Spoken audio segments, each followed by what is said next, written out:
Has the information minister responded to the opposition in any way? Even off the cuff, off parliament, outside, on what has happened? I can only tell you what happened yesterday was that it was filed as an urgent motion, which understanding orders, I'm sure all of you have copies of that you can file, it has to be an hour at least before parliament, but in this case it was many hours. And then we were told, I will let the opposition whip answer that question because he was told as to what is going to happen with that urgent motion. Yes, thank you.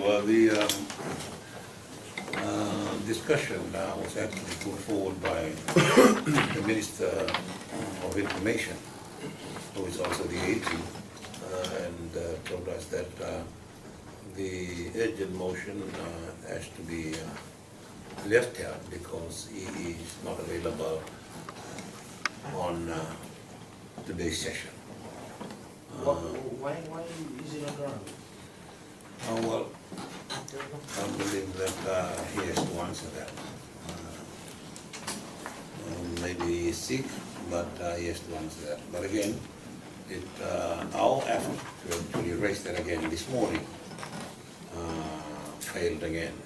So last night, when I asked that the question be redirected to the Minister for Sports, but then the Minister for Sports declined. So all our effort to relay to the public of Fiji the reason why they cannot air Fiji Sevens today, there's no excuse nor any information given by the current government to satisfy the public, even right now as we speak. And to satisfy the conditions of World Rugby as to why they cannot give the feed to Fiji TV, who had negotiated successfully with them. So that is why we're not having the coverage. Although there's somebody watching there in Dubai live, the whole sevens being played. Most of information was justification for this is so that not all Fijians will be able to watch it. For example, people living in the area of the city. What's the opposition's take on this? It is all free to air, not only for FBC, but also for Fiji TV. And I live in the rural area and I get better coverage. I have an antenna that is able to get the FBC coverage. But FBC TV is much better in the rural areas. So that excuse that not everyone can watch it on free to air, I just don't know where that is coming from. Ma'am, I believe what has happened is that IRB's World Rugby's contract was with Fiji TV only, and in there where the contract didn't say that didn't allow Fiji TV to give it out to either FBC or My TV or anybody else. Now that once World Rugby has found that out, they're angry that the contract has been violated, therefore they have stopped the feed. Do you think, without giving the feed to FBC and all to these other places, only for Fiji TV to broadcast, do you think it will reach to the maximum number of population? Do you think without FBC or My TV broadcasting, can Fiji One take care of the maximum number? I think to answer that question, you're kind of mixing things here. Because one, this government preaches so much about free enterprise, investor confidence and all that. Here, a local company, TV1, went out of its way to get that exclusivity from the rugby, what do you call it, rugby board. Eh? And having got that, they are now tied down with this decree. And this has happened also in the past. My TV, and now it's TV1 again. My TV regarding the Soccer World Cup and the Sevens game in Australia. So this is nothing new. But now the people giving out that particular contract are concerned because of the contract that they have with TV1. So now this decree is infringing on the exclusive rights with the broadcast suppliers. Do you think that now it has started with Rugby Sevens, it could lead to other world events? What they want is exclusive rights to, because then they can have the advertisers. You know, they get maximum coverage at that time. Now, what happens when you share it out amongst the three? It becomes very difficult for advertisers to get maximum coverage because you have to share it between the three. And I believe that for the Gold Coast Sevens, it was, My TV was advised very late that they had to air it. And then it was difficult for them to find advertisers because they had already had contracts with Fiji TV. So and the people here who are really affected are the public. You know, we know what Sevens is like in Fiji. So for them not to be able to watch is going to be My last very, very question, difficult. my last question on the issue, then, feedback from your constituents, from your areas. What's the feel of the public? All our text messages today is from them. They are not happy. Please bring it up in Parliament. We want TV to show the Sevens this afternoon. Apart from that, even the sitting today, this morning, it wasn't aired. Members of the public are closely following what's happening on the sitting of Parliament. Now it's this one here. And we have rugby crazy people here. And to stop this, not only to stop this, to have this pulled out, someone needs to answer to this. Madam, sorry, there are a few more events in the RB calendar. I'm not trying to preempt anything. We also have another, I understand, another week of Parliament. You have sort of a second go at this, or will the parliamentary schedule allow you to? We hope because Friday is Members' Day. So we hope that next Friday we'll be able to bring something up. If not before that, during question time, where we're allowed six questions. Either it'll come up in question time on one of those days or as a motion on next Friday.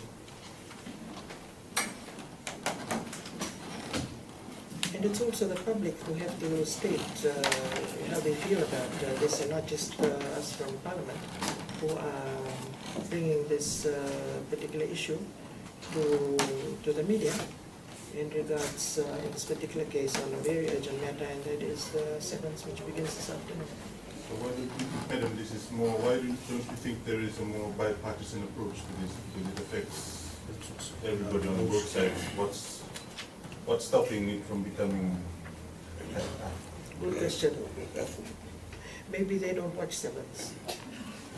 I think we would like to clarify that a partisan approach was actually done today. If that motion was granted to Honorable to Lalambalama, but then again they stopped that, and all attempts to have any answers from them were denied. And the issue, they said that the minister concerns are not available, so we cannot answer those questions.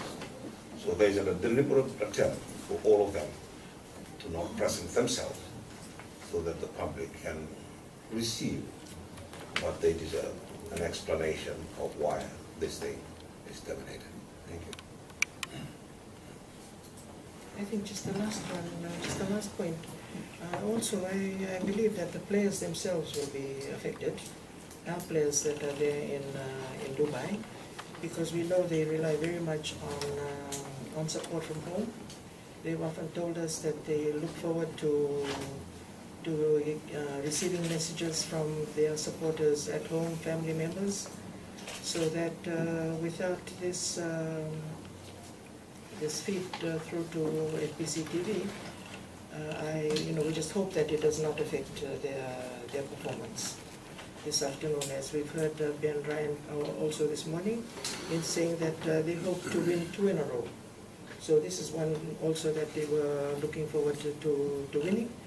So we hope that this will not have an adverse effect on their performance this weekend. Dr. Nataro, any other question? All right, we'll go on to the second issue, which is on the budget and why we had a late start to Parliament this afternoon. I'd just like to state here that why we did not start on schedule and why Parliament adjourned earlier than we had anticipated.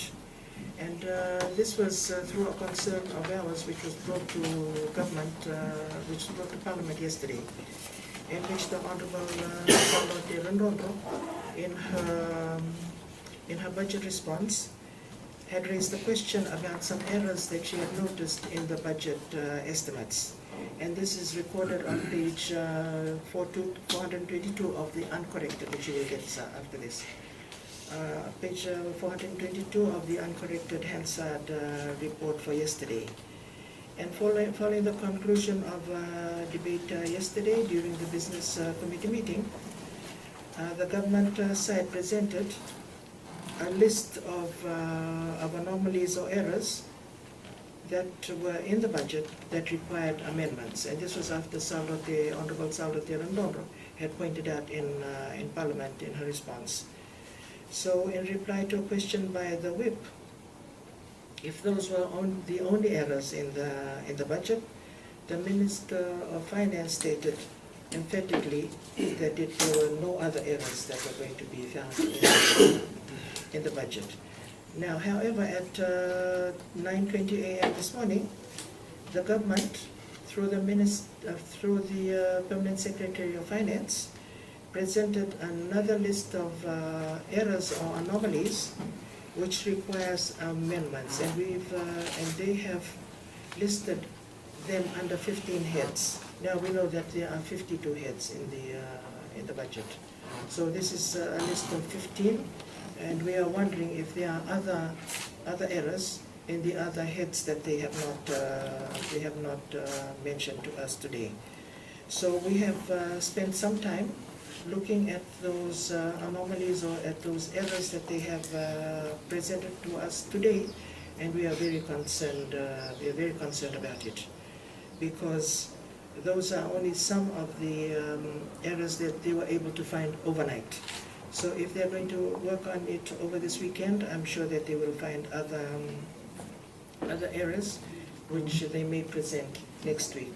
So throughout our responses, from Monday of this week, we have been stating that we have concerns about the budget, and of course, Minister for Finance has ridiculed us and stated that we know very little about how the budget processes are taken through and how the budget is finalized, and this this states categorically that what we have done or what we have said from Monday until yesterday, it has some truth in it, because the government has come back with the anomalies which they have just been able to find overnight. So I'm sure that throughout this weekend they will find some other errors.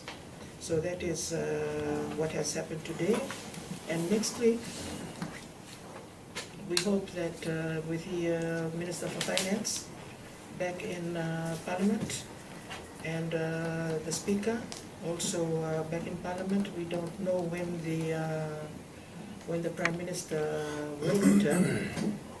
We will see what the developments will be from next Monday in regards to the budget processes. Would you be able to elaborate what exactly were these errors? Would you be able to elaborate what exactly were these errors? What were some of the things? Maybe it's just straight away give it to you, right? They are under 15 heads. 15 heads. Those errors are there under the 15 heads which I have here. When you work on 15 over 50. 15 out of 52. 52. They just worked on that. That is an amazing number, and errors are errors, and this is the first time ever since 1999, for any bills, money bills like this ever in Parliament. This is our longest serving member of Parliament, And from 1999, never, ever. Um, And I've been there since 2001.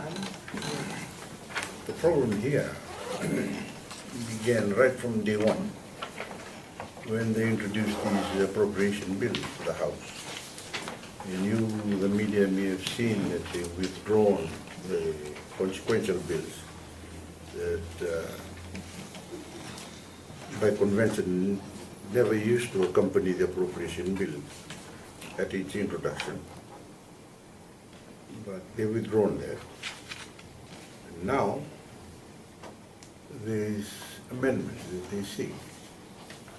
And we feel that members of the public need to be informed because of the way they've been preaching about their budget. They say this is the mother of all budgets. Even one of them yesterday said this is the father and mother of all budgets.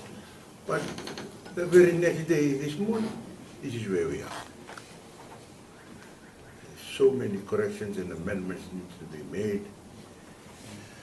And So I believe that Ministry of Finance has also, Ministry of Finance has said that these errors will not have any sort of implications on the whole budget sum.